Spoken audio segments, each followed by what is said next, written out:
Grammar. তাহলে এই গ্রামারটা কি আসলে?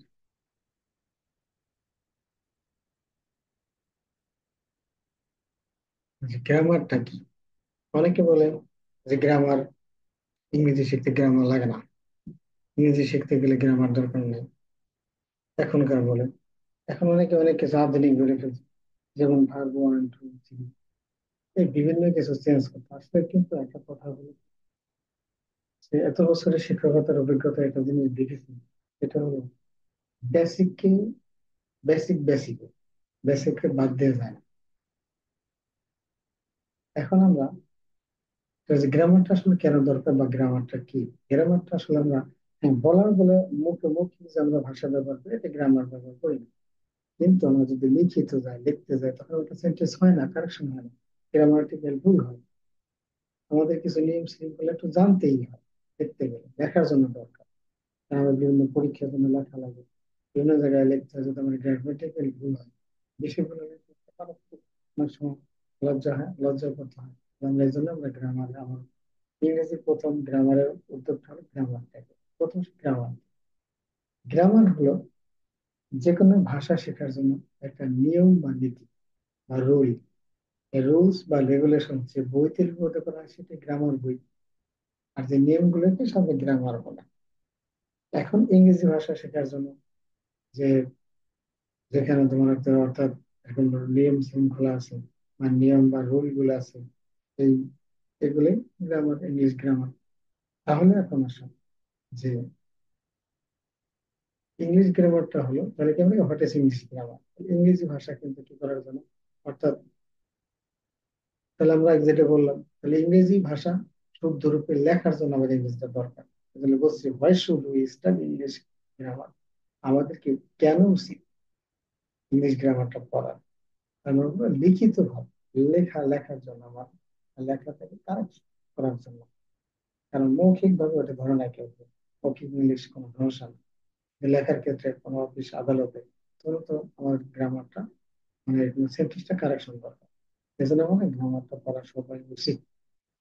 এখন প্রশ্ন আমরা একদম ফার্স্ট থেকে আসবো, গ্রামার এ থেকে জেড পর্যন্ত, এ থেকে জেড পর্যন্ত শিখবো আমরা। একদম প্রাথমিক ক্লাস এটা, যে what is letter in grammar? গ্রামারে এই লেটারটা, লেটার বাংলা অর্থ হচ্ছে বর্ণ। লেটার মানে কি? বর্ণ। লেটার মিন্স বর্ণ, অর্থাৎ যেমন বাংলায় ক খ ষোলো অক্ষরে আছে, এগুলো একটা বর্ণ যেমন, এবং কি ইংরেজিতে ABCD আছে, এগুলোকে বলা হয় লেটার বা বর্ণ বলে। এখন প্রশ্ন হলো যে এই লেটার গুলো কি কি আমরা জানি, ABCDEFG, এই সাইজে জেড পর্যন্ত আছে, তাহলে এগুলোকে বর্ণ বলে। এখন এই বর্ণ হলো ইংরেজিতে কয়টা, 26টা। এই 26টা বর্ণকে বলা হয় অ্যালফাবেট বা বর্ণমালা বলে। এখন প্রশ্ন হলো যে বর্ণমালা বুঝলাম, এখন হোয়াট ইজ ওয়ার্ড? ওয়ার্ড কি? ওয়ার্ড হলো এক বা একাধিক, এক বা একাধিক লেটার মিলে যখন কোনো অর্থ প্রকাশ করে। যেমন কি, এক কেন বলছি? যেমন কি, এ মানে কি, তার একটা অর্থ আছে। এ মানে একটি, ডি মানে টি, এন মানে একটি, তাহলে এগুলো কিন্তু এক। তাহলে একাধিক আবার অক্ষর মিলে যদি কোনো অর্থ প্রকাশ করে, এটা মনে রাখতে হবে, অর্থ প্রকাশ করে। অর্থ না প্রকাশ করে সেটা হলো ওয়ার্ড হবে না। তাহলে এখন আসে কি, তাহলে আমরা হোয়াট ইজ ওয়ার্ড? ওয়ার্ড হলো এক বা একাধিক লেটার মিলে যখন কোনো অর্থ প্রকাশ করে তখন তাকে ওয়ার্ড বলে। ইংরেজিতে লেটার 26টি, এই 26টি লেটারকে অ্যালফাবেট বলে। মানে এই অ্যালফাবেটকে আবার দুই ভাগে ভাগ করা যায়। একটাকে ভাওয়েল বা স্বরবর্ণ, আর হলো কনসোনেন্ট বা ব্যঞ্জন বর্ণ। স্বরবর্ণ কি বলবো, ভাওয়েল কি? যে সকল লেটার উচ্চারণের সময় অন্য কোনো লেটারের সাহায্য নিতে হয় না, এগুলো কি মানে ভাওয়েল। তাহলে ইংরেজিতে ভাওয়েল হলো 5টি, অর্থাৎ AEIOU, এটা তোমার জানা দরকার। আর্টিকেল শিখলে তখন দরকার, সারা জীবনের জন্য এটা লাগে, কারণ ইংলিশ কারেকশন করতে গেলে এটা লাগে। এখন দেখা গেল, হ্যাঁ, যে I have a umbrella, M I বসাইলাম, আই হ্যাভ এ আমব্রেলা, আমার একটি ছাতা আছে। এখন দেখো এখানে এ বসানটা কিন্তু ঠিক নাই, কারণ হলো আমব্রেলা, ইউ আছে, এই যে ভাওয়েল আছে এবং ভাওয়েল আছে, এই ভাওয়েলের জন্য কি ইউ আছে, এই ইউ এর মধ্যে উচ্চারণ হচ্ছে, এই জন্য কি বসবে, তো এম বসবে। তাহলে দেখো, তাহলে আমাদের কিন্তু ভুল আছে। আই হ্যাভ এ আমব্রেলা বলতে পারবো না, আই হ্যাভ অ্যান আমব্রেলা। তাহলে আমাদের ইংরেজি গ্রামার কিন্তু এই জন্য শিখতে হচ্ছে। আর ভাওয়াল ফার্স্ট আমরা শিখলাম। এখন প্রশ্ন হলো কনসোনেন্ট কি? তাহলে এর কনসোনেন্ট হলো ভাওয়ালের সাহায্য ছাড়া। ও আরেকটা কথা এখানে ভুলি না, এই ইয়া এগুলো কিন্তু আরো কারো সাহায্য নিতে হবে। কিন্তু কনসোনেন্ট যখন বাকি 21টি আছে, এই 21টি হলো ভাওয়াল ছাড়া সে চলতে পারে না, আমাদের সাহায্য নিতে হয়। ওই 5টি বাদে বাকি 21টি কিন্তু কনসোনেন্ট। যেমন কি বি, বি, ই। বি, বি, বি বললে ই আসে, ঠিক না? ডি বললে ই বা আই আসে। এম বললে এ আসে। এন বললে এ আসে। আর এই 5টা আসবে। অর্থাৎ তাহলে যে সকল বর্ণ ভাওয়ালের সাহায্য ছাড়া চলতে পারে না, উচ্চারণ হতে পারে না, সেটা হচ্ছে তার নামই কনসোনেন্ট। তাহলে এরপরে আমরা দেখবো যে হোয়াট ইজ সেন্টেন্স। সেন্টেন্স বিষয়টা কি? তাহলে সেন্টেন্সটা আমরা বলেন, এটা এই পার্টটা শেষ। আমরা অন্য পার্টটা উঠে সেন্টেন্সটা কি? সেন্টেন্স মানে কিন্তু বাক্য। সেন্টেন্স মানে হচ্ছে বাক্য। তাহলে বাক্য কি? সেন্টেন্স এখানে দেখো, সেন্টেন্স অর্থ বাক্য। সেন্টেন্স অর্থটা কি? অর্থ কিন্তু দ্বন্দ্বাদেশ বা বিবৃতি বা প্রশ্ন বা অনুজ্ঞা ইত্যাদি মিশ্রিত বাক্য। আমরা এখানে বাক্য হিসেবে জানবো পরিপূর্ণ অর্থ প্রকাশ করে এমন শব্দ সমষ্টিকে বাক্য বলে। অর্থাৎ কতগুলো শব্দ সমষ্টি, কতগুলো শব্দ সমষ্টিকেই সেন্টেন্স বলে। কিন্তু সমস্যা হলো পরিপূর্ণ অর্থ প্রকাশ করতে হবে, এটা খেয়াল করতে হবে।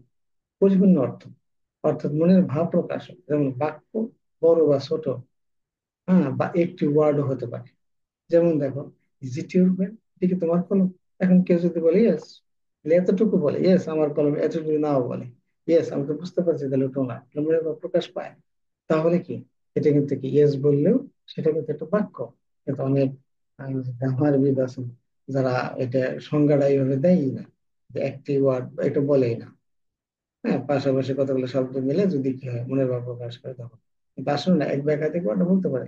তুমি কিন্তু করে ভাত খেয়েছো, নো, এরপরে কি, শব্দ সমষ্টি হলেও বাক্য হবে না। শব্দ সমষ্টি করলা একসাথে মিলাইলা, কিন্তু তাতে কিন্তু বাক্য হবে না। যেমন দেখো, লিভ উই ইন বাংলাদেশ, উল্টো পাল্টা সাজাইলা, এটা কিন্তু সেন্টেন্স না। কিন্তু এটা যদি আমরা এইভাবে বলি উই লিভ ইন বাংলাদেশ, তাহলে এটা সেন্টেন্স। তাহলে এটা কি, এটা নিয়ম অনুযায়ী থাকতে হবে, সাজাতে হবে, না হলে কিন্তু হবে না। তাহলে আমরা কিন্তু সবকিছু বানালেই সেন্টেন্স বানানো হয় না, বানানো যায় না। শব্দ সমষ্টি একেবারে কি শব্দ পাশাপাশি বসাই দিলাম, বসাই দিলে কি সেন্টেন্স হয় না। অর্থাৎ সুনির্দিষ্ট নিয়ম অনুযায়ী বসাইতে হবে, সাজাইতে হবে নিয়ম অনুযায়ী। এক বা একাধিক ওয়ার্ড পাশাপাশি বসে মনের অর্থ প্রকাশ নিয়ম অনুযায়ী বসাইতে হবে, তাহলেই কিন্তু এটা সেন্টেন্স। ভার্ব বা ক্রিয়া ছাড়া সেন্টেন্স হবে না।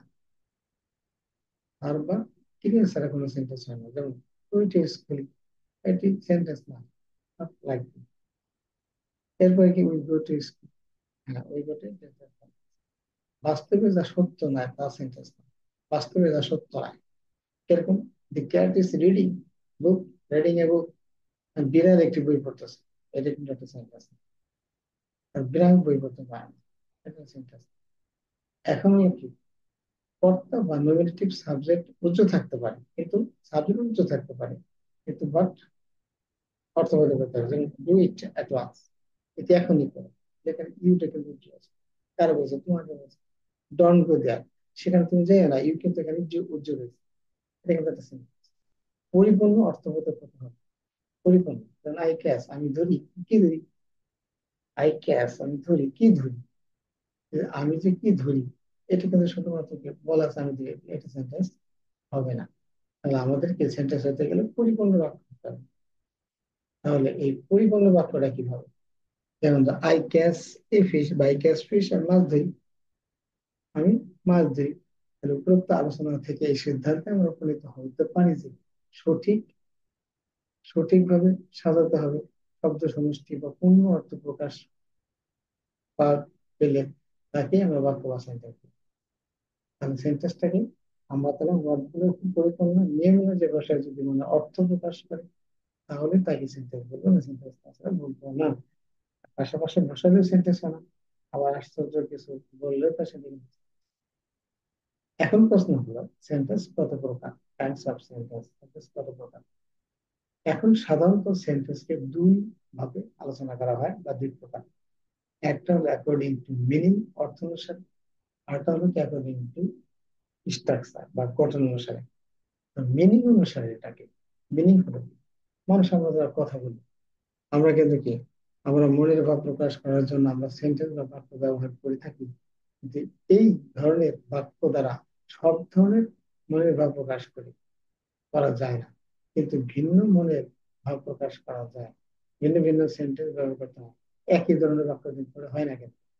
মানুষ আমরা সাধারণত যা যেসব ভাষায় কথা বলি, ব্যবহার করি, যত ধরনের কথা বলি, মাত্র পাঁচ ভাবে কথা বলতে পারি। এই পাঁচটা ভাবে কথা বলতে পারি।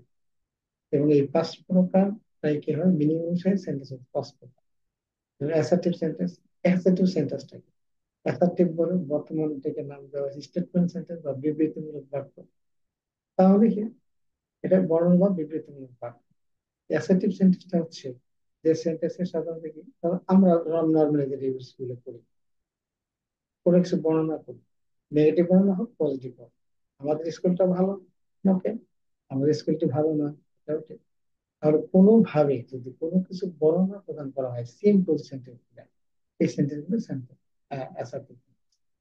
এর ইন্টারোগেটিভ, আমরা কিন্তু অনেকটা প্রশ্ন করি, ঠিক না? ঠিক আছে, তুমি কেমন আছো, তুমি কি ভাত খেয়েছো, তুমি কি আজকে ঢাকা যাবা, এই যে বিভিন্ন ধরনের যে প্রশ্ন করে, এই প্রশ্ন করতে মানুষ কিন্তু এই ধরনের বাক্যগুলো কিন্তু ইউজ করে। আমরা একটু বাস্তবের সাথে একটু মিলেই কিন্তু গ্রামারটা দেখি মানুষ আসলে কত ভাবে কথা বলে। তাহলে প্রথমে আমি সাধারণ কথা বলি, এরপর প্রশ্ন করে বলি, এরপর ইম্পারেটিভ সেন্টেন্স মানে অনুপ্রাসবাচক অর্থাৎ ইম্পারেটিভ মানে কি? আদেশ উপদেশ এগুলা। হ্যাঁ, এই এটা করো, এই এটা কর, এই এখানে যাও, ও এটা করো, ওই বিভিন্ন কিছু বলতেছে। অর্থাৎ হচ্ছে কি, এরকম আদেশ উপদেশ অনুরোধ এগুলো কিন্তু বলতেছে। এগুলি হচ্ছে কি ইম্পারেটিভ। এরপর অপটেটিভ সেন্টেন্স, ইচ্ছা বা আশীর্বাদ সূচক বাক্য, ইচ্ছা প্রকাশ করা বাক্য। ইম্পারেটিভ অপটেটিভ সেন্টেন্স, আমরা কিন্তু সৃষ্টিকর্তার কাছে যখন বসে তখন অনুনয় বিনয় করে বসে, হে আল্লাহ আমাদের মাফ করে দাও, আমরা কি, আমরা তো পাপী, আমাদের তুমি পাপ মাফ করে, জেনে না জেনে অনেক গুনাহ করছি, মাফ করো। এই যে আল্লাহ কাছে বলো, কারো সম্বন্ধে কি এই বাচ্চাটাকে তুমি, হ্যাঁ, হাত দ্বারাজ করো, এই দেখো বাচ্চাটাকে এটাকে তুমি সুখী রাখো, এই রেখে অসুখটা ভালো করে দাও, এই বিভিন্ন কি করি, ইচ্ছা প্রকাশ করি। আমার যদি আজকে পাখির মতো ডানা থাকতো, এই যে মনের ইচ্ছা, আমি যদি আজকে রাজা হতাম, আমি যদি আজকে প্রেসিডেন্ট হতাম, এই যে বিভিন্ন ইচ্ছা অথবা প্রার্থনা, এগুলো হলো অপটেটিভ সেন্টেন্স। আরেকটা হলো এক্সক্লামেটরি সেন্টেন্স, অর্থাৎ কি বিস্ময় সূচক, কোনো কিছু দেখে বিস্ময় হওয়া, আশ্চর্য হওয়া, ইস জিনিসটা কত সুন্দর, ও হ্যাঁ, লোকটা আমার মনে গেছে, ও আজকে ওর বাবা বেঁচে নাই। বিভিন্ন মনের যে আবেগ বিস্ময়, হ্যাঁ, বা বিস্ময় সূচক বাক্য, বিস্ময় হতে পারি অথবা কি দুঃখ পেতে পারি। অর্থাৎ এই ধরনের বাক্যগুলি হচ্ছে এক্সক্লামেটরি। মানুষ সাধারণত পাঁচটা ধাপে কথা বলে। এই পাঁচ প্রকার সেন্টেন্সটা খুবই ইম্পর্টেন্ট, জানা থাকা দরকার। তাহলে আমরা ভিডিও বড় হয়ে যাচ্ছে, এই জন্য আজকে আমরা প্রথমে পাঁচ প্রকার সেন্টেন্স থাকলো, এরপর পাঁচ প্রকার সেন্টেন্স তোমরা একটু সংখ্যাগুলো দেখে আসবে, তুমি এগুলো একটু একবার করলে মনে থাকবে। হ্যাঁ, তারপরে আমরা অ্যাসার্টিভ সেন্টেন্স সামনে দিকে অ্যাসার্টিভ সেন্টেন্সটা আগে যাবো। সবাই ভালো থেকো, আসসালামু আলাইকুম। কোনো কিছু না বুঝলে কোনো কমেন্টে জানিয়ে দেবে। আর আমার স্যার একাডেমি চ্যানেলটা আছে এবং একটা ফেসবুক পেজও আছে, তোমরা এখানে অবশ্যই সাবস্ক্রাইব করবে এবং বেল আইকনে আইকনে চাপ দিবে, যেন আমার নতুনত্ব যে ক্লাসগুলো আসে তোমরা তার নোটিফিকেশনটা পেয়ে যেতে পারো। আসসালামু আলাইকুম, ভালো থেকো সবাই।